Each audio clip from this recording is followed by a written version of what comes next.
that hashtag to be trending. So hashtag blame M3, still a thing. I'll very quickly explain a little bit about what this game is going to be. So basically this game is all about, you know, from the start of the game onward, we're going to start with pretty much nothing, and as we continue, every chest we pick up, we're going to unlock a little part of the game. So we're going to grow the game around us as we go.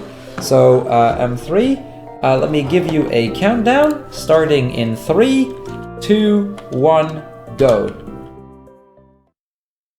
So first and foremost, we can only move left, then right, then left, and then we can actually start moving in all 4 directions. So let's get moving, and let's get started on, well, getting ourselves a little bit more movement and a little bit more freedom in the game.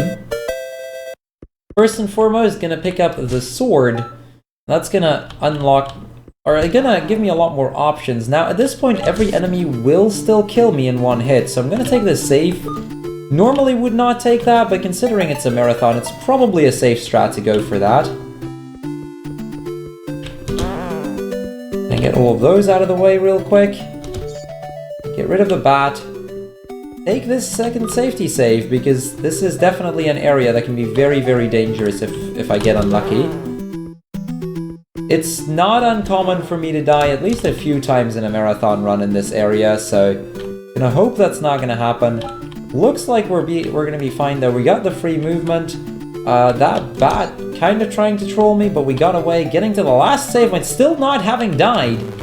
This is definitely good so far. Usually, like 9 out of 10 marathon runs, I die at least like 5 times before I get to these 2 guards. So good stuff so far. Let's get moving. That is the first part out of the way. So with that, we're going to get into the overworld, and first off, we're going to unlock turn-based battles. And turn-based battles are a little tricky in that this is actually the one bit of RNG in this, or the major part of RNG in this run. We need to kill a total of 4 enemies at some point before we can actually move on. So that's 2 enemies down. We still need 2 more to go. First, we're going to get mode 7. Going to get a 1 enemy here, which is kind of annoying. Ideally, I want to see 2. 2 on 2, or 1 on 3, or 3 on 1 is completely fine. Anything that requires a 3rd battle, or gives me more enemies than the 4, is really annoying.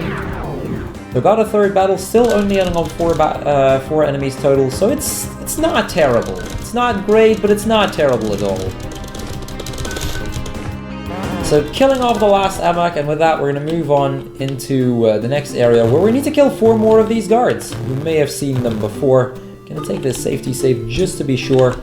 Same idea as before, we need to kill all 4 of them. We're going to try to do that as quickly as possible, and we can't hit them from the front.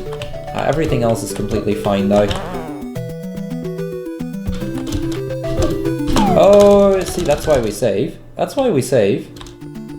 Still kind of sucks because it means I have to do this room over, but that's okay.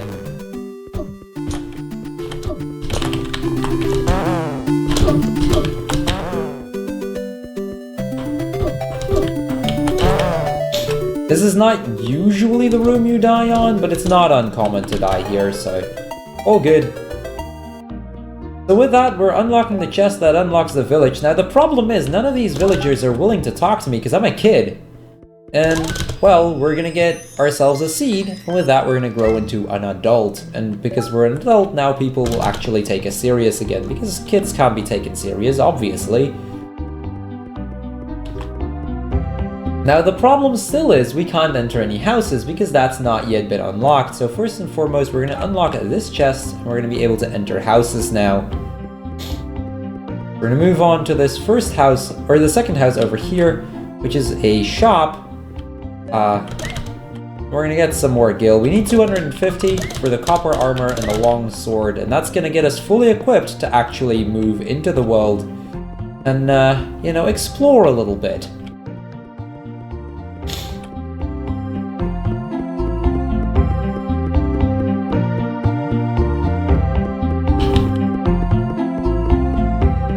with all of that out of the way, we're gonna get this chest over here, and that is a forced fight. Somebody's calling out for help, and you know, we're good people, we're gonna help her out. It's just 3 scavens that we need to quickly kill off.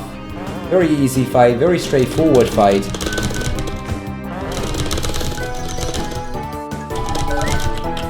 That we get, and with that, we're getting Kairos into the team. We're going to move on into the Crystal Caves.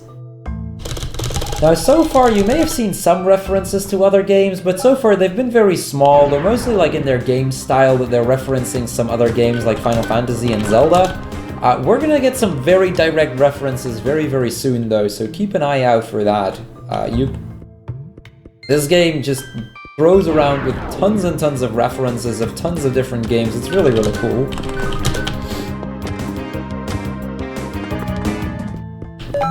So, first I need that chest. That is a very important chest because that has experience points, basically meaning we can actually gain levels now. And you know, levels, that's kinda gonna be important. This chest over here would give me a heal point. Normally I would try to skip that, but considering it's a marathon, it's probably safer to not. And we're about to hit the very first glitch of the game, and this is a really cool glitch. I always love doing this. There's a little button down here, but if we step onto the button, first I need to get through this encounter though. Basically, I'm going to step onto the button and at the same frame open the menu, and that's going to allow me to move as the rumbling from the unlocking plays. Now, if I happen to get an encounter as that plays, I would actually enter 2 encounters on the same frame, basically giving me only the second encounter. And we're going to get to this crystal, because it is the Crystal Caves after all, and we're going to fight Kefka's ghost. Now, I guess I should probably point out what this reference is from, but Kefka is the final boss of Final Fantasy VI, so basically we're just referencing FF6 here. This is the ghost of the final boss of Final Fantasy VI. Oops, I guess I should have said spoiler alert, the boss is going to die at the end of FF6. I should not have done that, because he's now going to counter. It's also a fight that's very similar to how a lot of Final Fantasies set up their first boss, at least for I want to say this correctly, FF4, 5, and 6, where somewhere in the fight you're going to get a phase where the idea is don't attack and you'll be fine. So we're going to get that over here as well. So during this ghost phase, all I need to do is just not attack, just wait for him to go back into the into his regular phase, and then I can just beat him up a little bit further. We should be getting very close to a kill here.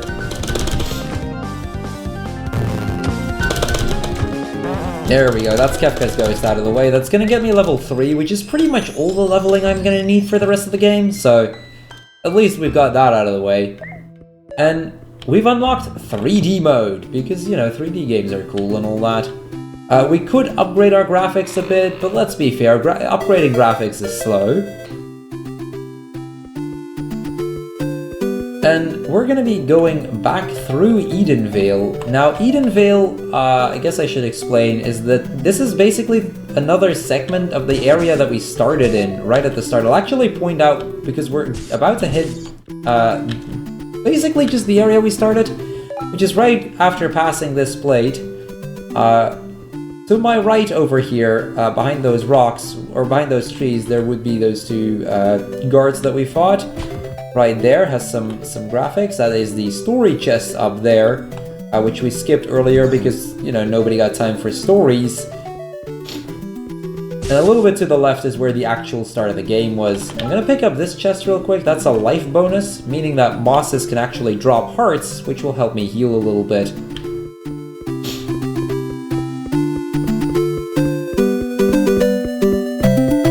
Go down here, and that's gonna get me out towards the exit of Edenvale. Gonna get into a very minor cutscene with our good friend Kairos. She always does that. Really annoying, but that's okay. And we're gonna get the overworld a 3D dimension as well, because, you know, if we did that to the dungeons, we might as well also do that to the overworld. Now next up is the Noira Mines, and this is probably the hardest dungeon for the speedrun, in that there are a lot of little things you can do to save a little bits of time. So just before I picked up the chest there, you may have noticed I walked very far down. That's actually to skip a cutscene that would play if I get too close to, or get too far to the left there. Now, much like with the pads earlier, the pressure plates, I can step on them, unlock or get into the menu on the moment that I step on it, and just basically be able to move as it plays. There is another really cool little glitch coming up here. This one's a little bit harder, so I'm gonna focus on this one a little bit.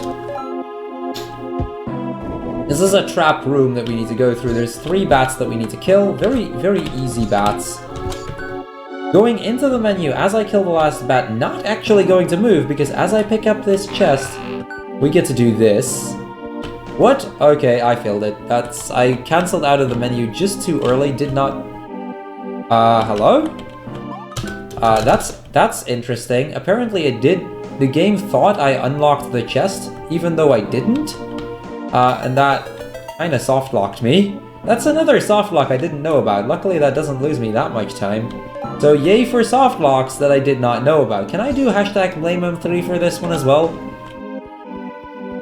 Chat, are you guys okay with me doing a hashtag blame M3 on soft locking on that chest? There are so many soft locks in this dungeon that I did not even know about. That's completely fine though. So woo for... This is definitely the marathon of soft locks though, isn't it? Luckily, this is very recoverable, because it just basically means I lose like a minute and a half and have to do the dungeon over. Gonna try it again, though. Okay, let's try this again. So this is what I was trying to go for, because that looks really cool. And we're gonna unlock some skeletons. So, like I said, completely fine. We soft lock. That's another soft lock I did not even know about. Literally in the last, like, 2.5 weeks that I've been running the game. I've been running it longer than that, but in the last 2.5 weeks that I've been starting to run more actively, I've already discovered 2 new soft locks that I did not know about, so... You know, guess this game can be broken more than what I initially thought we could. I kind of need that health.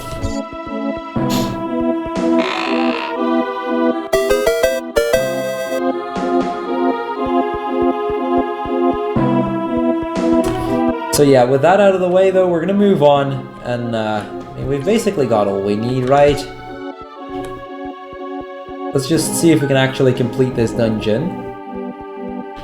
I'm gonna try to manipulate those skeletons to move in a very specific pattern downwards. That's to force them into such a way that they won't actually be in my way as I push this block on top of it.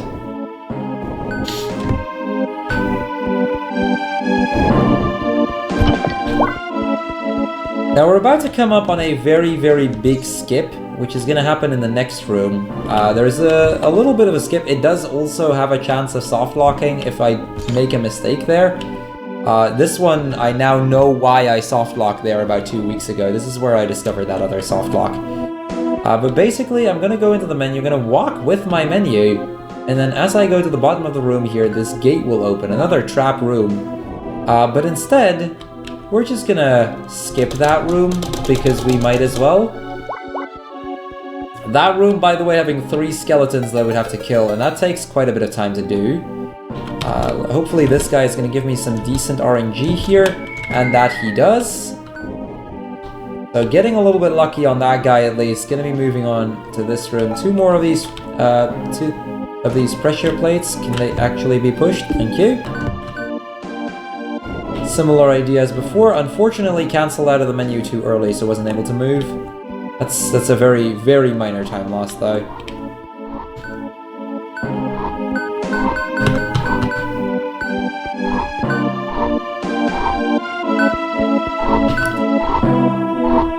So most of that room doesn't matter much as long as I do not fall down into the 3rd whirlwind. The other 2 don't lose as much time. The 3rd one, however, loses a lot of time if you fall down there. So these mages, they are just generally a pain. Not really any other way to say it, they're just a pain. But we got through. A bit finicky at the end there, but that's okay. I'm gonna do exactly that same trick again with that key, because why not? Having taken this much damage is completely fine, because I actually do need to take a little bit of damage in a little bit. We're gonna get to see some lava around here. Now, lava is very, very scary, of course, because if you fall in, you'll take damage. It's very painful. Lava, you should not touch lava, kids. It's very dangerous. So we're gonna try to move around. Unfortunately, all of these floors, they're gonna completely just open up beneath me. You know, for all I care, I might fall in. Come on, come. Okay, there we go. We got down. That was... okay. That was really unfortunate. I meant to pause there. This is gonna be really terrible, by the way. So what you try to do there is you try to get your health low because there's a death warp coming up there. Unfortunately, for some reason I paused just off, and the fire hit me, pushed me into the lava, and ended up killing me, and that loses quite a bit of time. This is a really, really bad Nora Mines, I will say. Luckily, getting back there is a little bit faster, because all of the doors are already unlocked. I can still skip the skeleton room, by the way. There is another way to set that up. So I'm gonna go for the backup strat, but this is really, really bad.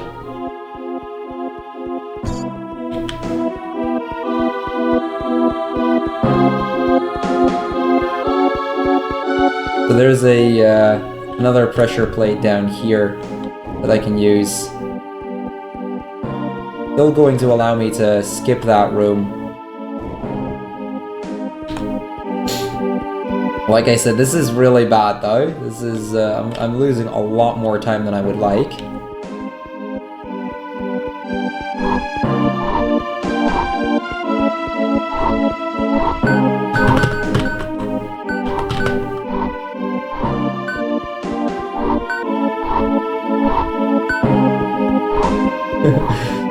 So yeah, with that, we're almost at the same part again. It's completely fine. Like I said, it loses a bit of time. This has been probably one of my roughest Noira mines in a long time, though. So that's kind of unfortunate, but we'll get through. It's gonna be fine. It's gonna be tricky to meet estimate at this point, but we should still be able to. I do still need to take damage here, but I'll take a little bit less, leave myself on 1 heart rather than 3/4 of a heart. So that's where I was supposed to pass. If you do that right, you can just move all the way through to that point with only having to wait at one specific point. So this is the room. Normally you'd have to fight every single encounter. However, there's this chest here, and that has the boss key in it, which is gonna unlock the door here, and now we're just gonna death warp. This is where I was supposed to death warp just now, if I hadn't scrubbed around. So that death is actually supposed to happen. That's a normal death.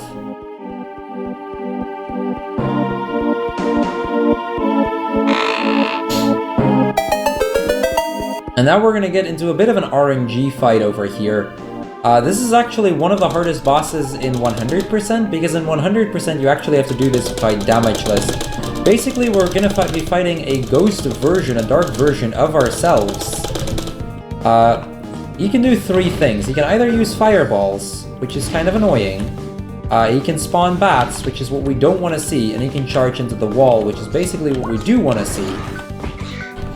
Because as soon as he charges into the wall, that gives me a chance to actually deal damage. I need to hit him 6 times in total. So that's 2.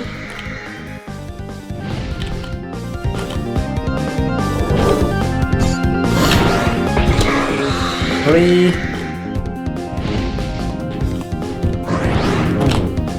I was too far away from the wall there. That's kind of annoying. He's spawning a lot of bats here, and that's gonna make this really difficult, because I need to somehow manage these bats.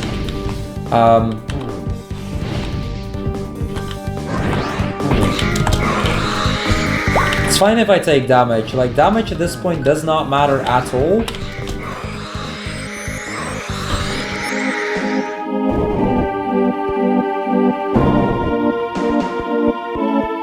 We're gonna get this chest over here, and after that we're gonna move out.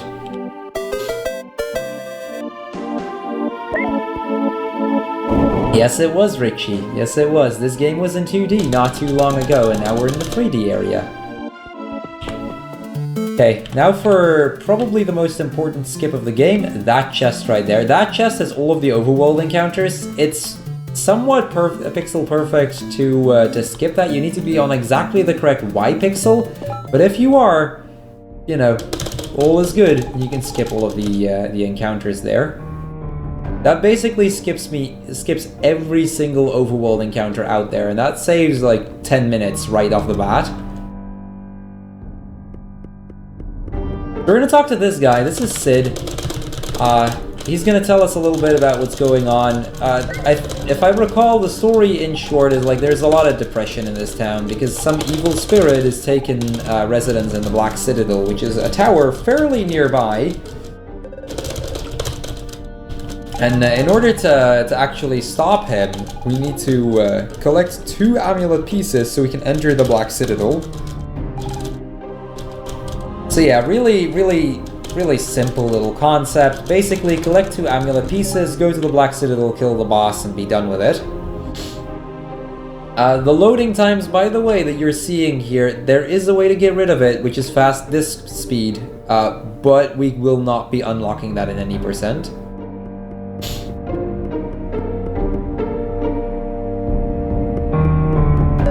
We're gonna unlock some chests over here. That's basically gonna get me all of the NPCs of this town.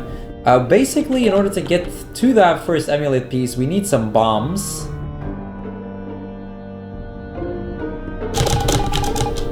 And first the old guy tells us, well, maybe the nurse can tell you a little bit about him. And the nurse tells us, well, if I recall, there was this old lady that was treating some burns. So we're gonna have to go to that old lady, see if we can treat those burns.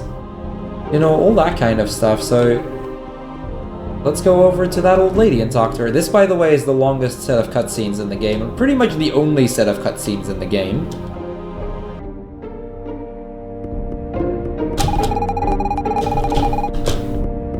She tells us, well, maybe the guard at the start of town may know a little bit more, so we're gonna talk to the guard at the start of town, see what he has to say.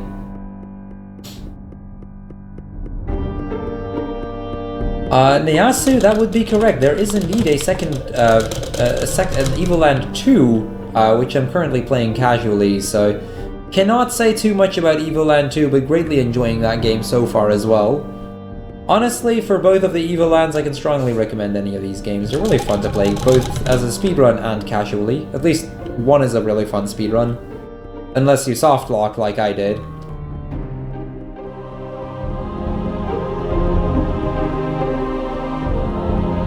So, the guard, he points us to the mother of the child that supposedly has these bombs. The mother then deciding, well, these bombs are probably in safer hands, in your hands rather than the kid.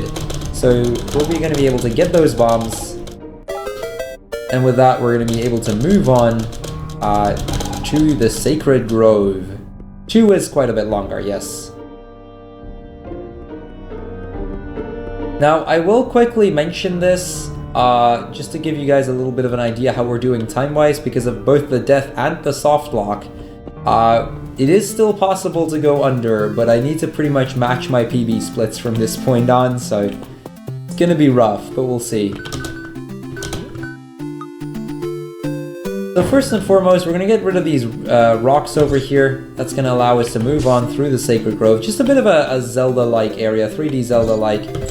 But however, every single time I hit one of those crystals, we go back in time to back when it was still a 2D game. So we're going to be switching between 2D and 3D over the course of the Sacred Grove.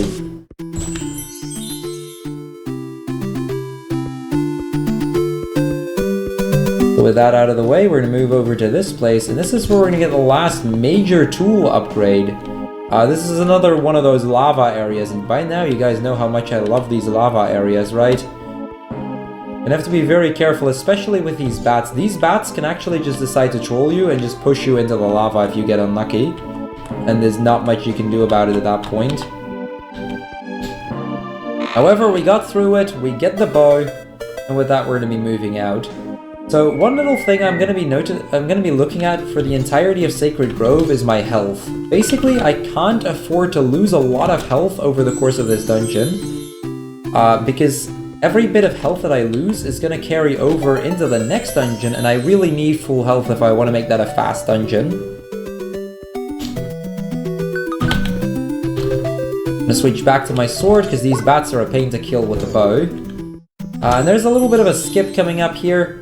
There is a little puzzle through which you can get this little tree out of the way, but by placing the bomb there, we can just pass that.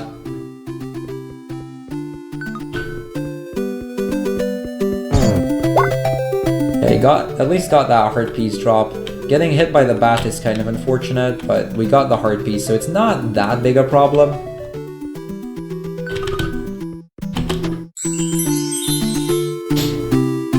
Gonna hit the crystal and then gonna move on again.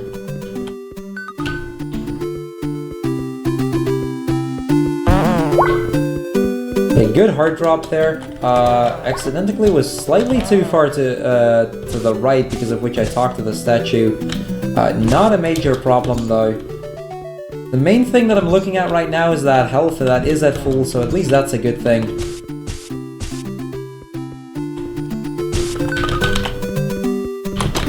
Right. Come on, turn. Thank you. Gonna get these bushes out of the way. So basically I shot two fire arrows there, one in order to destroy a little tree over here, and one in order to get the statue, or one of the two sides of the statue lit. There is another little glitch, it's another pixel perfect one. Did not get it first try. Got it second try though, so let's go. That basically skips me having to do the entire rest of that puzzle. We can just do it like that.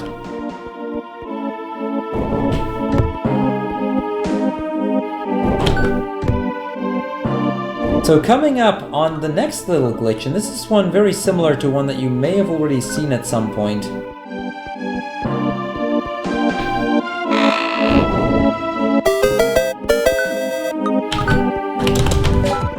So first and foremost, going to get rid of these skeletons, because those skeletons can be a pain to deal with. Next up is the mages though, and these mages are just as bad almost. Got both of them in one hit though, that's really good. That amulet piece just flying around there casually. Really good. And with that, we're going to make our way out of the Sacred Grove. Still on 2.5 hearts, that should be fine. I'm kind of hoping for a health drop as I'm heading out though. It wouldn't be the worst thing in the world if I don't get a health drop, but 2.5 is kind of clutching it. Ideally, we want to be on like at least 2 3/4 or 3 hearts. Did not get a health drop, but still really good Sacred Grove. Very solid area there. It's actually a gold split, by the way. Just wanted to mention that. I golded that by like 20 seconds. So good stuff. Let's move on. So with one of the amulet pieces out of the way, we're going to move into the ruins of Saradnak, where supposedly the second amulet piece is. But before we do, we're going to set up one of the biggest glitches out there, which involves talking to this guy. Now, we do not actually have any cards collected. He's going to tell us, oh, you need to get more cards. Thing is, that text box doesn't actually close unless I mash for it. So I can go to the nurse and bring this text box with me. Now, the fact that I can bring the text box with me is very useful for 2 reasons. First of all, there's a default heal in this text box, which makes it very useful to begin with. Second of all, this text box has a save after it as well, which we can use later on in the dungeon. The 2 really nice bonuses to get. First though, we're going to get a character selection, and of course we're going to go for the grill, because why wouldn't I? Gonna get combo or chained combo hits. Gonna heal up to full there, get that life bar, and this is why I needed to be on as full a health as possible, because the later I get to use that health, the better. I want to bring that health into the later half of this dungeon, as close to the boss as possible before I end up dying. So these spiders, they're just gonna follow me around, but you know, I don't really care. They're just measly little spiders, nothing to worry about. These fireballs are a little scary though, because those things deal a lot of damage.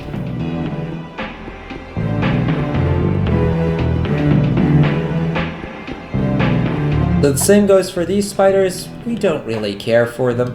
Now I will say, by the way, there is another potential softlock later, which has only happened to me in a practice run at BSG, which is something that happened as I was just seeing if the setup worked and just playing around a little bit with Evoland.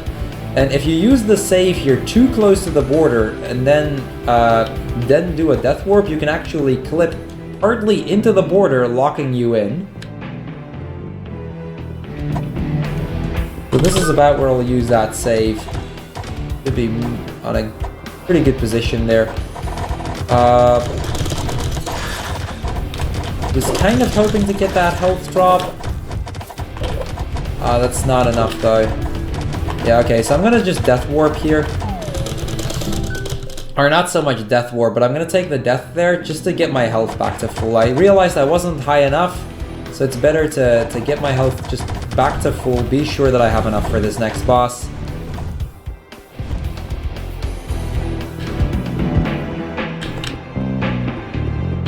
So we're going to pick up this chest and that is going to unlock this boss. Now this boss fight isn't particularly difficult.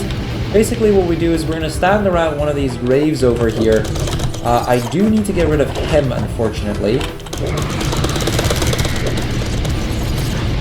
Okay, that gets rid of all of these skeletons that were in the way.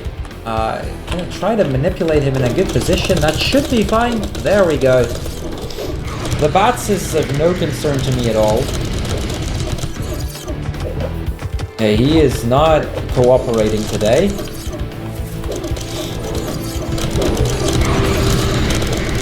Okay. This should be fine now.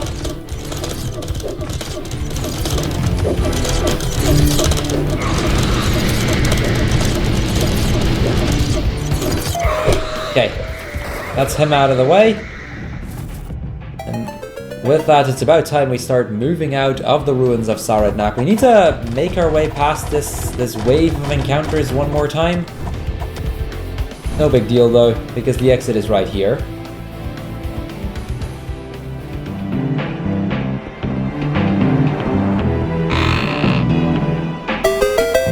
I'm gonna get that second part of the amulet.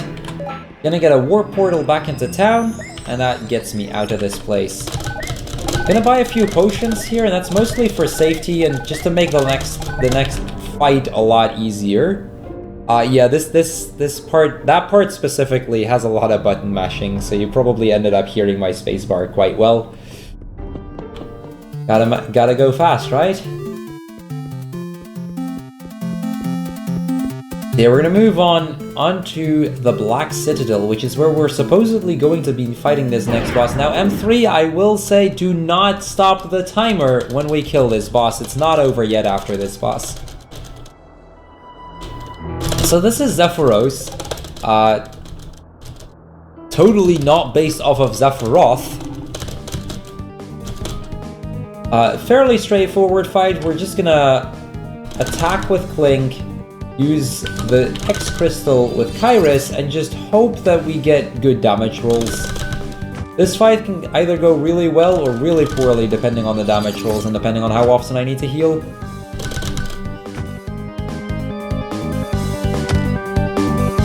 32, that's still fine.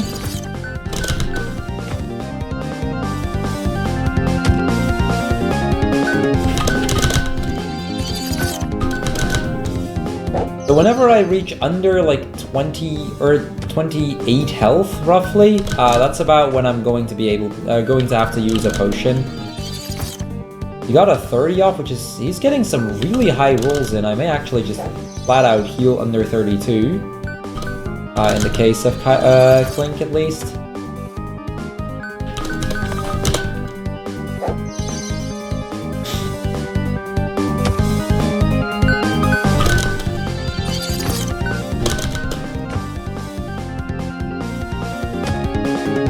Oh, you're thinking of Zephyroth, Delaroth. This isn't Zephyroth, it's clearly a Zephyros. Very different guy. So we dealt about, I believe it's about 400 damage that you need to deal, or 300, something like that. And then he's gonna start moving into his next phase, which is where he's gonna do his most powerful attack, a Kamehameha Wave. Now this is totally not based off of Dragon Ball Z or anything, of course. But he's gonna do the Kamehameha Wave, that's gonna kill my party members off, and that's gonna push us into the next phase of the battle. So we're basically on our knees, and well, as we are, he's going to kill off Kyrus. And when I say kill off Kyrus, I literally mean kill off Kyrus. Kyrus is gone forever. We're gonna get a bit of a cutscene here, but we're gonna skip through pretty much everything because we can. And that is going to unlock our hidden powers, which is gonna allow us to summon Bahamut. Now, obviously, Bahamut is not in any way based off Bahamut from, you know, the Final Fantasy franchises and whatnot. Clearly, this is a separate entity altogether. So Zephyros taking the remaining bit of damage. And with that, we kill off Zephyros, finish up the fight, get level 4, and we're going to move on into the final part. So he is basically going to head off to the mana tree to restore his health and regain his powers back. The mana tree, by the way, totally not being based off, well, the mana tree, but you know. So in the meantime, we're going to go back into town, and we're going to get ourselves an airship.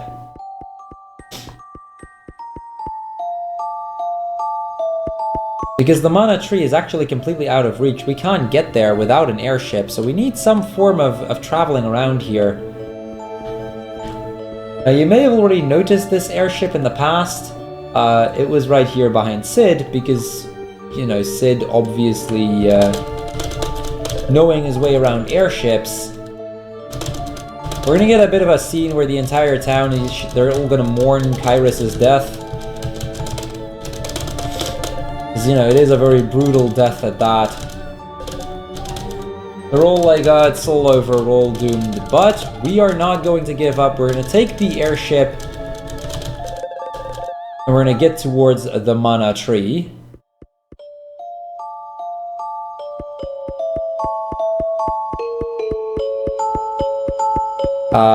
As soon as we enter the mana tree, we're going to hit the actual last boss fight of the game. Now, M3, since you're still on restreaming and everything, this fight will consist out of 3 phases. Time is after the last text box closes on the final phase. So as I said, this fight basically 3 phases. First off, we're gonna get to fight Zephyros in full armor, which looks like this. Really hard guy. So first I need to hit each of these 2 hands 10 times in order to get a hand to remove. So I need to get a total of 20 hits off. If I move perfectly though, I can get 10, or I can get 2 hits off a turn.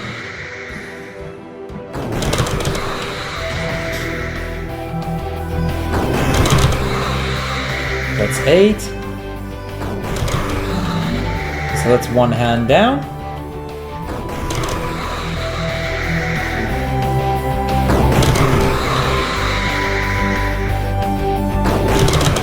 Getting a little bit unlucky on his movement. There we go, that's how I wanted him to move. 1 more.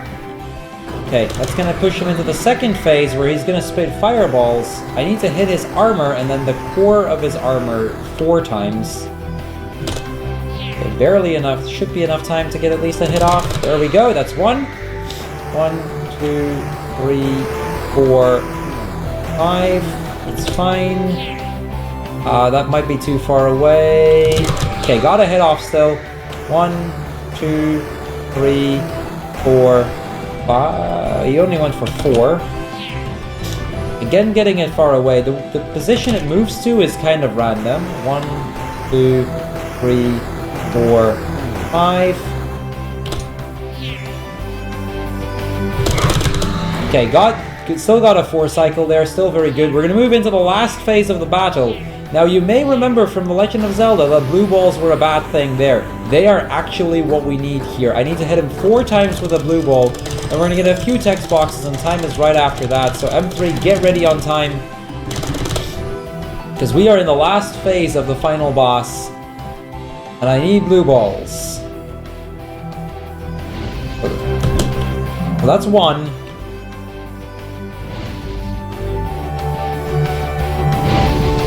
Nope. Getting somewhat unlucky here. Come on, dude. That's 2. Get ready on time.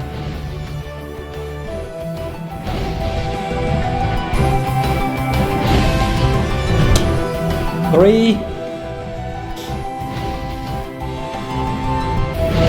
That's a bad position. That's rip estimate. Unfortunately, that blue ball is now going to glitch out and actually move across the area, and he can't actually do anything until I get hit by it or hit it away. A really awkward little glitch to happen there. A pretty uncommon glitch at that. He is getting me in the worst possible positions right now. Come on, Zephyros. Okay, get ready on time. Time. Okay, half a minute over, but considering I soft-locked and I died, sure, whatever. Whatever, we did it. That was a rough run, but we got through at least. So yeah, that is Evoland any %. Pretty neat little speed game. This game is really fun casually as well a bit. It takes a few hours to beat casually, but it's definitely very enjoyable. Can strongly recommend this. With that, I think, if I'm not completely mistaken, which I don't think I am, we're going to be moving on to the, well, probably something I've been looking forward to, but also not because I kind of need sleep. We're going to be moving on to our Mario block, so I'm going to give it back to M3, and